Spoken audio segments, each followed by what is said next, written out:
এই যে পাবনা ঈশ্বরদীতে আপনারা দেখেছেন, ভালো করে জানেন, একজন মহিলা, সে ছিল কোরআনের হাফেজা। এলাকার মহিলাদেরকে নিয়ে রাতের বেলায় তারাবি পড়িয়েছিল। এরপরে সেই মহিলাটা তার দাদির সঙ্গে ঘরে ঘুমাইতে গিয়েছিল। রাতের বেলায় রাত 11টার পরে সম্পর্কে তার একজন চাচা এসে মেয়েটাকে ধর্ষণ করার চেষ্টা করলো। কিন্তু যখন ধর্ষণ করার চেষ্টা করলো, পাশেই ছিল তার দাদি।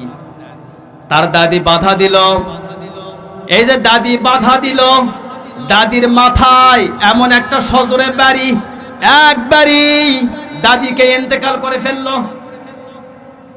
এরপরে সেই 15 বছরের সেই তরুণী মেয়েটাকে ধর্ষণ করলো। মাথায় এত জোরে সজোরে আঘাত করেছিল, মেয়েটাকে সরিষার ক্ষেতের পাশে নিয়ে হত্যা করেছে। এই যে রমজান মাসে এমনি আপনি জেনা ব্যভিচার করলেন, আবার আপনি হত্যা করলেন, সেও 2 জনকে হত্যা করলেন। এই যে আপনি হত্যা ঘটনা ঘটালেন। আবার আমরা দেখেছি সেই নরসিংদীতে আমেনা নামক একটা মেয়ে, এই মেয়েটা তার সৎ বাবা, তার নিজের সৎ বাবা থেকে এই মেয়েটা রেহাই পায়নি।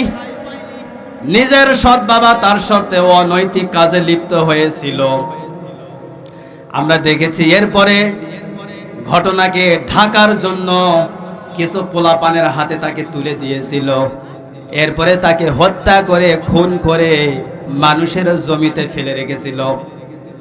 এই যে জেনা ব্যভিচার করছেন তো করছেন, আবার হত্যা সংগঠিত করছেন। হে মুসলমান, কিছুদিন আগে আমরা দেখতে পেলাম গাজীপুরের 13 বছরের একটা মাদ্রাসা ছাত্রী, হিন্দু একটা যুবক, নাম তার জয়কুরি। এই যুবক সন্তানটা 13 বছরের একটা মাদ্রাসা ছাত্রীকে একটা রুমের মধ্যে আটক করে পালাক্রমে ধর্ষণ করেছিল। তার গার্জিয়ান পক্ষ থানায় মামলা নিয়ে গিয়েছিল, কিন্তু সহজে থানা মামলাটা নিতে চাচ্ছিল না।